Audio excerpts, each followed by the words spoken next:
বাতাসে ঝুলে আছে এক পুরনো নিঃশ্বাস, ঢাকা শহরের ফুসফুসে। আমার শহর এক সময় জীবনের কেন্দ্র, আজ কেবল অতীতের প্রতিধ্বনি। মিরপুর স্টেডিয়ামে একদিন ছিল উল্লাস, করতালির ঢেউ। আজ সেখানে শুধু ঘাসের বিছানা আর নিস্তব্ধতা।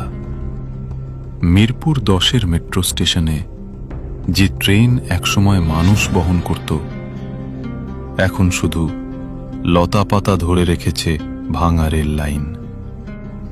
শহরের প্রতীক শাপলা চত্বর আজ এক জলে ডোবা আয়না। মানুষ নেই, শুধু প্রকৃতির ছাপ। মরিচা ধরা বাস, জলে ডোবা গাড়ি, সবই থেমে যাওয়া জীবনের স্মৃতি। জাতীয় স্মৃতিসৌধ, যে স্থানে সংগ্রামের ইতিহাস লেখা, আজ সেখানেও শেকড় গেঁথেছে নীরবতা। ভাঙা জানালা দিয়ে হাওয়া গায় এক বিষণ্ণ গান। পিচের ভেতর থেকে গজিয়ে ওঠা গাছ বলে দেয়, মানুষ হেরেছে, শহর হেরেছে। কিন্তু এই ধ্বংসস্তূপে আছে অদ্ভুত এক শান্তি।